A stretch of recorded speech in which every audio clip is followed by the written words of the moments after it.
Again, number 335, pray in my name. Let's start with this.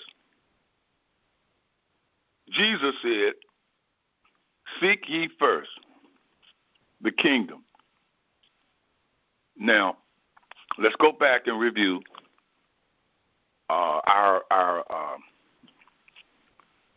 teaching we did a long time ago on the Aramaic prayer of Jesus, the Lord's Prayer, and he broke down certain words. And that word kingdom is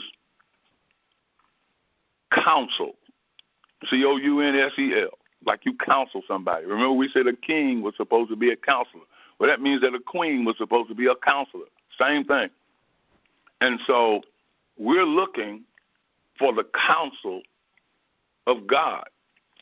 And we can only get that counsel through listening. And so we don't quite understand listening all the time. We think listening is, okay, I'm ready. I'm sitting here listening for God to say something, and what you're not thinking about is, again, there's that trying. Like Marion just said a few minutes ago, without trying, something just, boom, it just came through. And so it's the trying that causes things to kind of stay like, as we said, if you see the mule or the donkey, and then he's got the stick that's tied on top of his head with a carrot out on the front, and it's about 18 inches ahead of his mouth, and on a string, he keeps trying to get to the carrot, but he can never get to it. But it's the carrot that's motivating him to keep pulling the wagon because he keeps going forward. And remember, we're not looking to be that. We don't need the carrot out there on the end and us keep going after the carrot being some worldly goal, something that we're trying to accomplish. We need to remember, we're not going out here trying to get anything. All things are yours. You already have it within you, and your job, your purpose, is to let it shine through. Just let it pop through. But it's that let that turns into trying. And because the trying is that which we're focused on, I know I can get this. I know I can achieve. I know I can accomplish. That's the carrot that's hanging out there that you're trying to eat. And we keep moving forward trying to do that. You know, the king of that is talking right now. Years and years and years of trying to get somebody to listen at my music, but then just stop and just realize, you know, God said that which is to be has already been. I just brought you here so that it could come out, so somebody can be blessed by what it is that you do. And so over all of those years of trying and trying, I stopped. I said, this is crazy. It doesn't make any sense. You know, if I'm going to give you something, I gave it to you. It's your job to just take it, just receive it. Sort of like a post that I did. God's job is responsibility is to give. Mine is to receive. God's job is to know, and my job is to believe. That's the relationship. I and my Father are one. In Aramaic, what it really means is I and my Father are in one accord. That's where people get it a little off.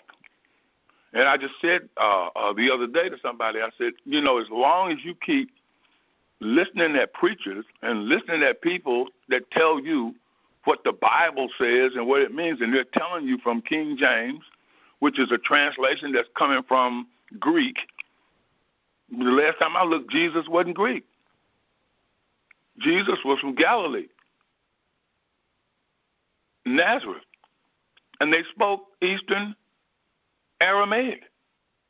So we need to understand what he was saying. And there are people who have studied this Aramaic to the point that they understand it and they share it. And so I read it and I listen to it, especially Rocco Errico, as often as I can, because it's always breaking down what something really means, which we're going to get into today. So if I'm seeking the counsel, then what I'm saying is, in the Aramaic prayer, it says in the King James, remember it says, "Thy kingdom come." Like, I'm waiting on your kingdom to come. But we realize and know that he says the kingdom is within you. So the counsel of God is within you, but you are this I, which is in one accord with God. You are not this outer body, which is reflective of the world of good and evil. So when you say, thy kingdom come, what you're really saying in Aramaic is, let your counsel, God's counsel, the word, let that come, for it is perfect. That means I am this perfect state of consciousness which expects and receives God's guidance. That's really what we're doing. We're saying, I'm in one accord with you.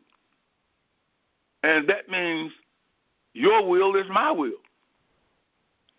So we understand then that I know that in and of myself, I can't get out here and make this thing happen. But I can turn.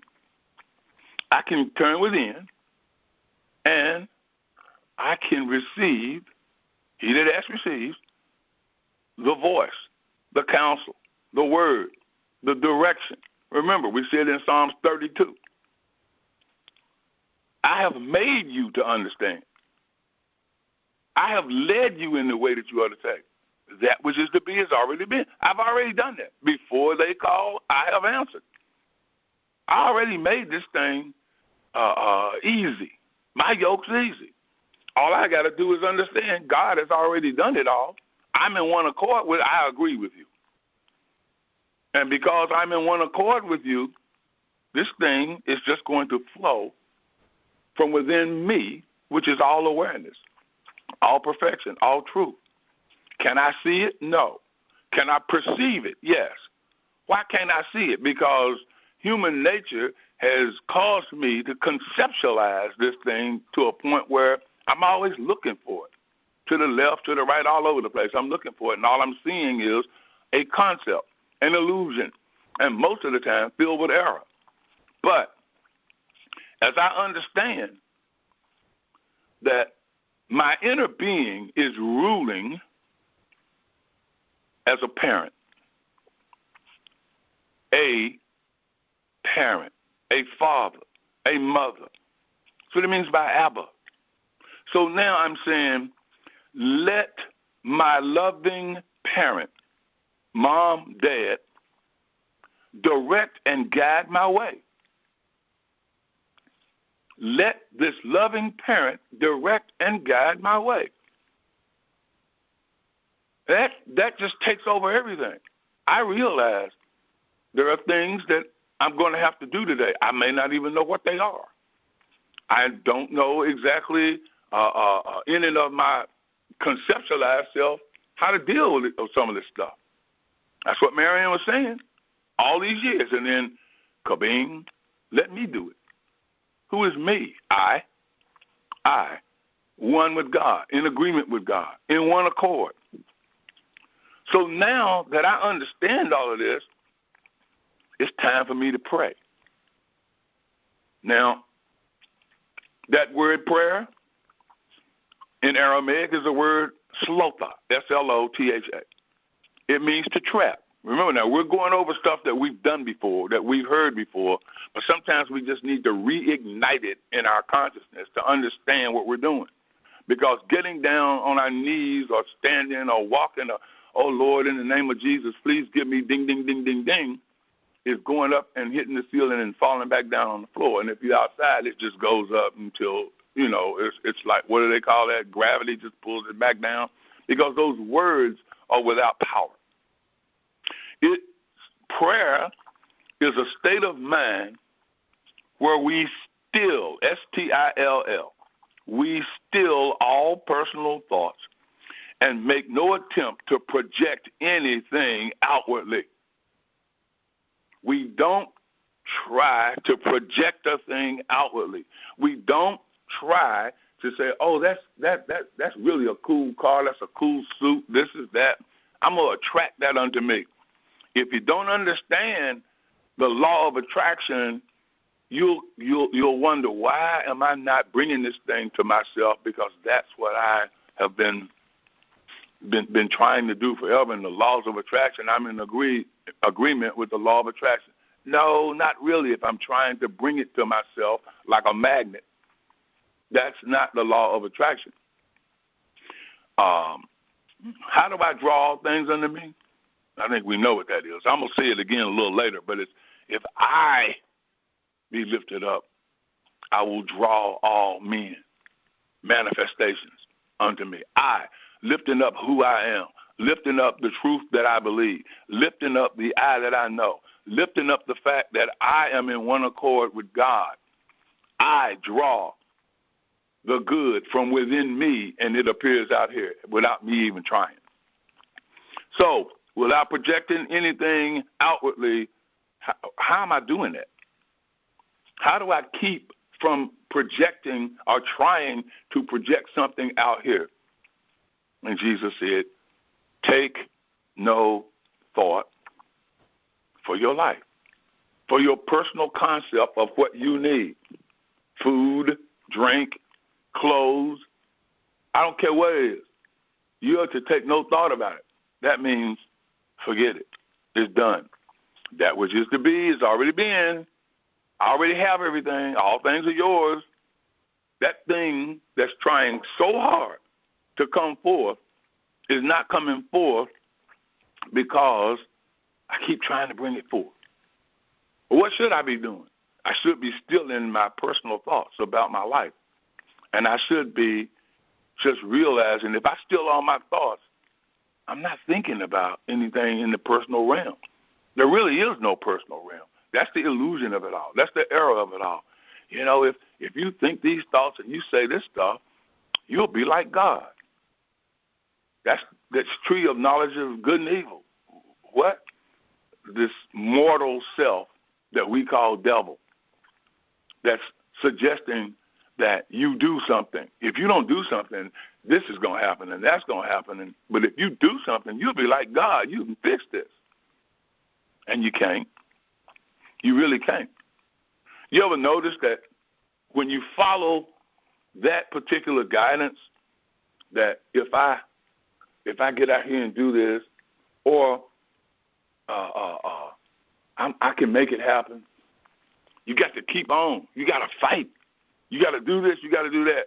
You ever notice that just like the allegory of Adam and Eve, the moment you do something and then you realize I wasn't supposed to do that, the next thing that you are rewarded with is guilt. Oh, man, you know, I missed God. I missed the mark. And because of your desire to know God and to live and love God with all your heart and your mind and your soul, you can wipe the slate clean. But look at how many people don't understand that. They don't understand it at all, and they walk around with this guilt on them. It was because of me that this happened and that happened. And so, therefore, they never really are in the position to understand you are cleansed by the word over there in John 15. You're cleansed by the word. What do you mean? It means you still that thinking. You quit thinking that this was my fault. Okay, so I went out and I did something that I shouldn't have done. But I know God and I love God, and God would never have me feeling guilty. See, once I'm able to realize I should not have taken that thought, it's gone. But then there's all this other stuff that I've thought, and maybe I didn't feel the guilt right away, but it's still hanging around. And you forgot it, and then one day it shows up. Oh, wow, man, there's always something. Every time I go to do something, and something comes and it foils it. It messes it up. I'm always in this situation. But see, the moment you realize, okay, here this thing came, I drew it unto me because I'm the one that had the thought that I could do something to fix it. But now I'm doing what? I'm going to take up my cross. I'm going to crucify this ego. I'm going to stop thinking like this. In fact, I'm just going to realize that right after he said, take no thought, he said, the Father knows that you have need. He's talking about this concept person. The I that I am has no need. I have no need. There's no need ever. But this concept, Michael Orr, that I've created, and the I that created it is not God, is not in one accord with God, because God's creation was complete and finished. But this Michael Orr has been formed through eons of parenting and ancestry. We're this, we're that. You come from this. You are this, you are that. You can't expect but to go. You can't expect so much. Go to school. Go here. Go do this. Get yourself ready to deal with the world. Nobody ever really deals with the world because they have given their dominion over to the world, because they have learned to expect something from the world, and the world has nothing to give you, because the world that is a concept world is nothing. And nothing from nothing leaves nothing. So the Father knows what things you have need of. And then it goes on to say, it is his good pleasure to give you the kingdom, his counsel. God is pleased in the prosperity of his people. God is pleased to give you counsel that will direct you and guide you through love. The counsel, the word received becomes form. Therefore, there is no need to think or to try to project anything outwardly. As I still my thinking, well, how do I do that? I sit down and I just say, I'm not going to think about this problem. I'm not going to think about any of this. I'm just going to stop and be still. I'm going to still my thinking. I'm going to be still and know that I am God. Now, in Aramaic, there's another uniqueness to this. In Aramaic, the word be still is actually translated turn, T-U-R-N. He says, turn to me and know that I am God. In the Lamb's Bible, it says repent, change, and go in another direction. I was going out here, but now I'm going to turn within my awareness, my stillness. In that stillness, I'm going to turn and I'm going to know. What is the I am God that I'm going to know? The counsel, the word. It's within. I'm going to hear other translations of turn within, tune in, select the proper channel, feel the peace. Neville said feeling is the secret. You know when it feels right. There are two distinct feelings. One is this doesn't feel right. The other one is this feels absolutely right. Every time I've done something that I had doubt with or that I wondered, was this right, it had that feeling of doubt, fear. It was, this is probably not going to work. I'll see. You know what? Maybe I'll get lucky.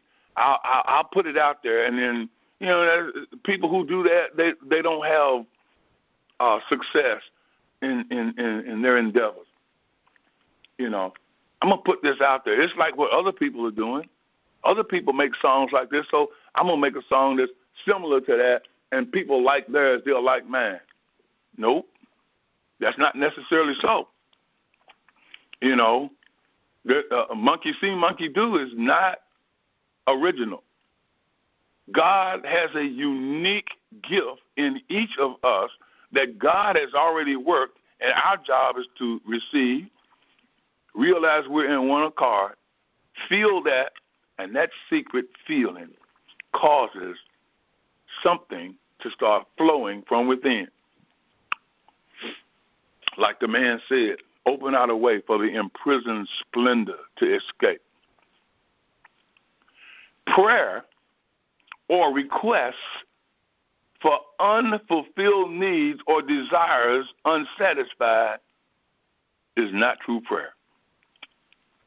A prayer for God to do something out here is without power.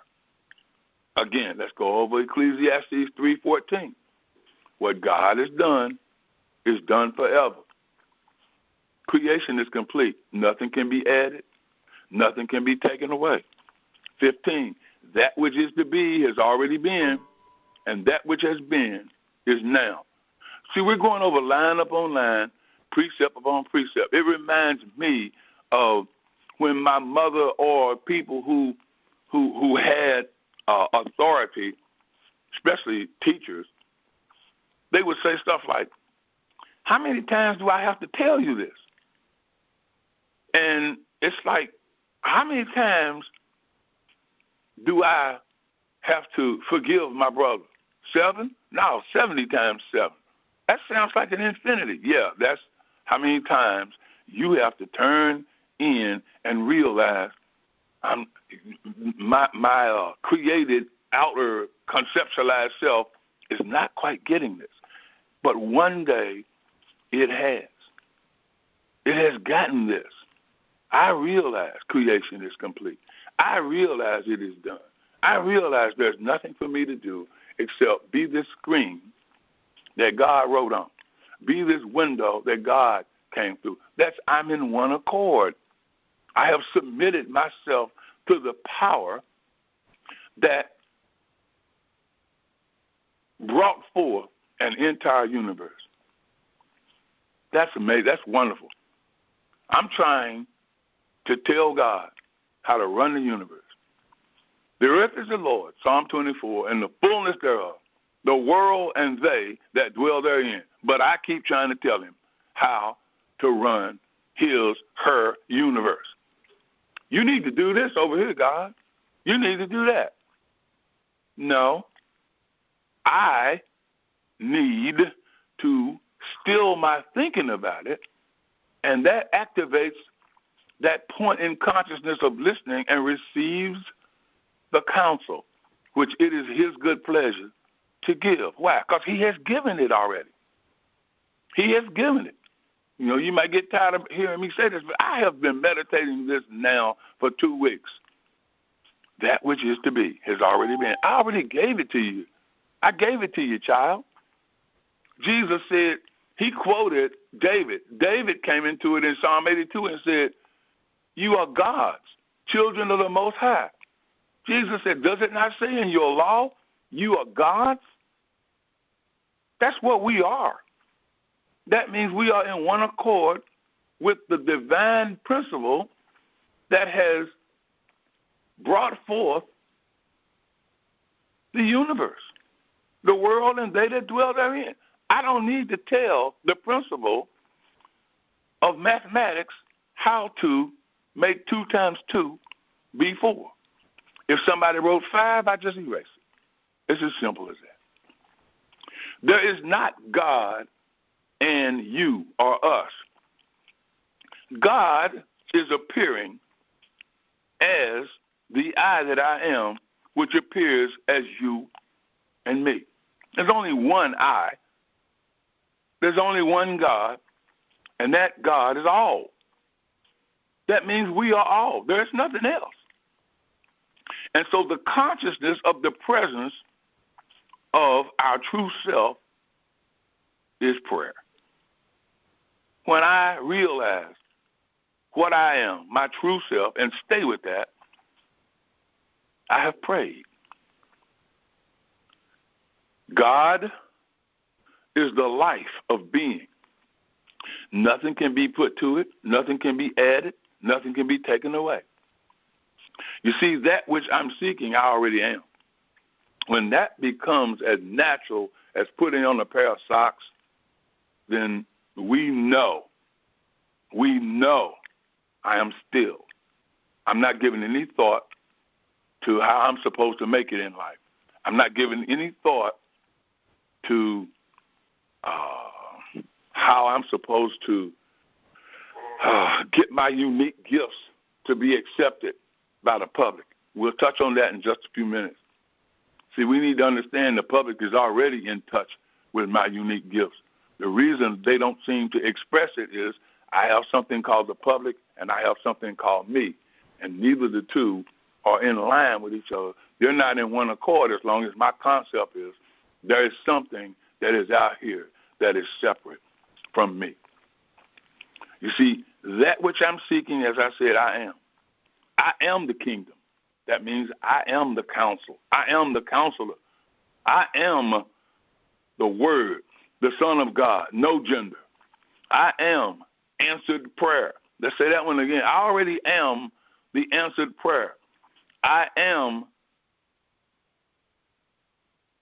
the Word. I am the trap. I trap the Word because I'm in one accord. You know, I'm talking to you and you trapping my words. I'm talking to you guys and you guys are trapping my word. The reason I know you're trapping my words is because Marion said earlier, you said this on the call one day, that we don't need to do anything, and that if we are able to be in that consciousness, stuff just appears to happen. She trapped that word. But that word came from God, which is the I that I am. I am the truth. Jesus knew what he was saying when he said, I am the way, I am the truth, I am the life. He knew that. He knew exactly what he was talking about. I trap myself.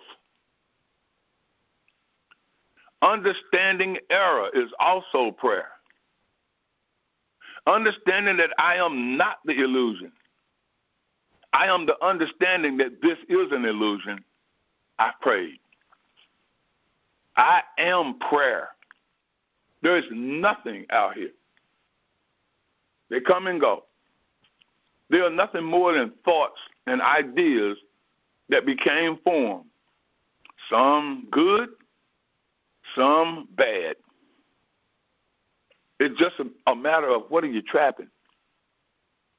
What are we trapping? You know, car companies, they had great ideas, but some weren't so great. Some were not. Some cars came out and they were gone in 2 or 3 years. You know, Jamal was reminding me the other day of a Ford Fiesta, and I reminded him of a Pinto. I had a Pinto. That little dude was nothing but problems. And it went away because it was not a good idea. But when we're still and quit thinking about, I need to come up with a good idea so that I can get rich, you're already rich.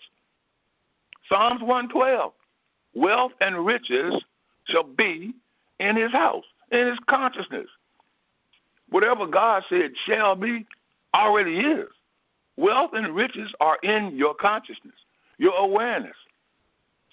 John said, beloved, above all things, I wish that you would prosper and be in health, even as your soul prospers. So if the only thing I can guarantee myself of is I am soul. I am filled with the light of God.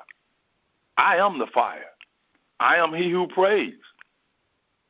I am the answered prayer. I am not the illusion. It goes on to say we have the mind of Christ. And this one really touches me. Each desire embodies the thought of fulfillment. Thought is in one accord with fulfillment when it's not us sitting around taking thought and trying to bring something to pass. We trap the thoughts and effectively pray. Every time I trap a thought that belongs to God, I pray. Now think about it. He says, Abba, Dad, Mom,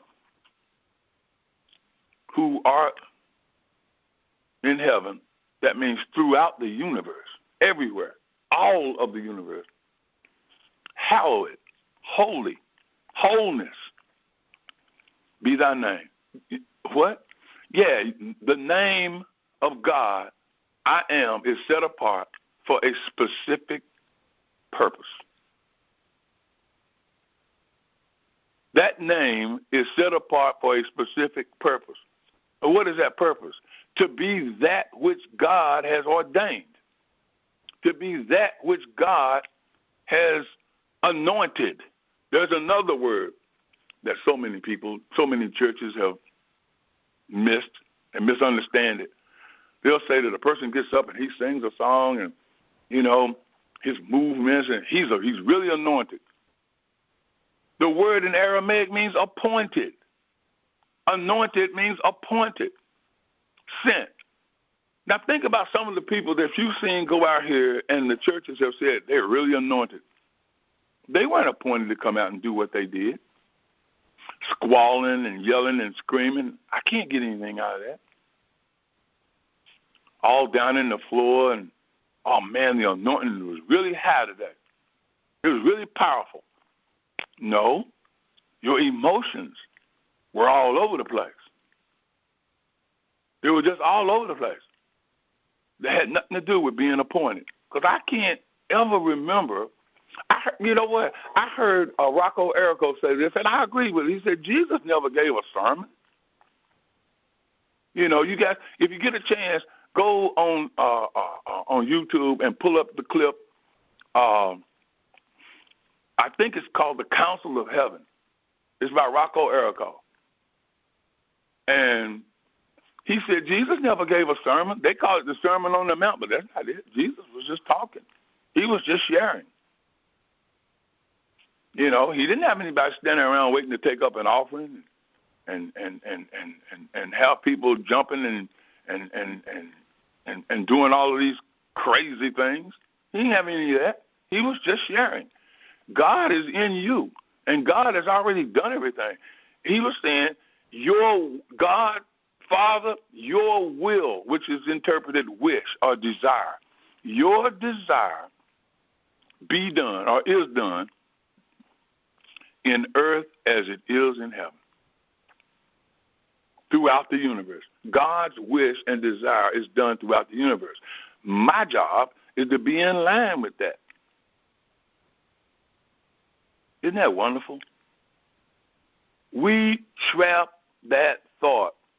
That I am name is for a specific purpose. What purpose is that? To be that which God has already ordained or anointed, appointed within you to come forth so that others might follow that teaching and bring forth those gifts that God has ordained in them. We are all one, and we share and love each other through these gifts of the Spirit. Jesus, the name Jesus, Yeshua. We say Yeshua. But when I listen at Dr. Errico, he has studied it for so long, he can speak Aramaic, Yeshua. And the meaning of that word, y'all ready for this? Remember, the name is set apart for a specific purpose. Yeshua means Yahweh saves. Yahweh delivers. So Jesus is pray in my name. What does that mean? It means pray in my manner. And what is the manner? Turn and know that I am God. Still all your thoughts. Take no thought whatsoever. Feel the presence. Rest in the feeling that Yahweh saves. That is the prayer that is fulfilled. That is the prayer that has been prayed or trapped God's thought. You have trapped that feeling and you're not going to let it go. And because you've trapped that feeling, you can let go of the thought of how it's going to happen, when it's going to happen. You don't have to think that because you know that which is to be has already happened. And that which has happened is right now. That's why things show up and you're not really that excited.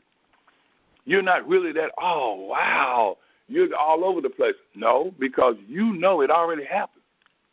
And that's the good feeling that keeps you grounded. People ask me, man, after all those years, 47 years, and you waited and waited and waited for people to get in line or to hear or to accept, that's the good word, your music. And then you're not thinking about it, and one day you get a call, and a man says, these people have sampled your music, and they want to clear the sample and put the song out. And you say, okay. And then you're into that hurry up and wait. And as long as you're thinking about it, when are they going to put the song out? I mean, I got bills to pay, and I got to do this, and I got to do that, and that could really help us with the studio and this. And then one day, I said, forget it. I'm done. I'm done. I ain't thinking about it anymore. And I told you guys one night I'm sitting there, and it was a week before my birthday, and a little voice said, something really wonderful is going to happen. Something nice is going to happen for your birthday. And I'm going, yeah, okay, right. And lo and behold, the Sunday before my birthday, I get a phone call. And it's, these people have sampled. They put the record out. And your voice is very clear. We know it's you. And I go in and listen. And there it is, me out there. The fate of the world is in your hand. And here I am thinking, this is 47 years ago. 47 years ago,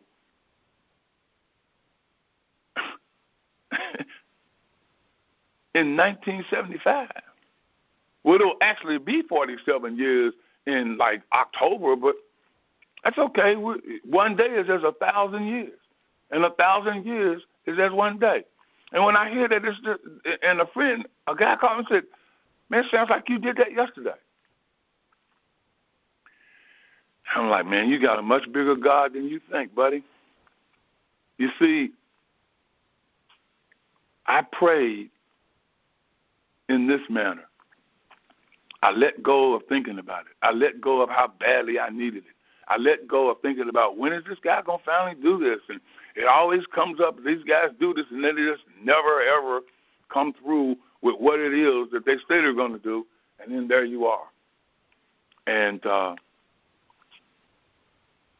by the time my birthday came, something like 200 and something thousand people had viewed the video on YouTube. Jesus said, follow me. Follow my teaching. Follow what I am. I'm in one accord with God, so that's what you are doing. You are following the fact that you are in one accord.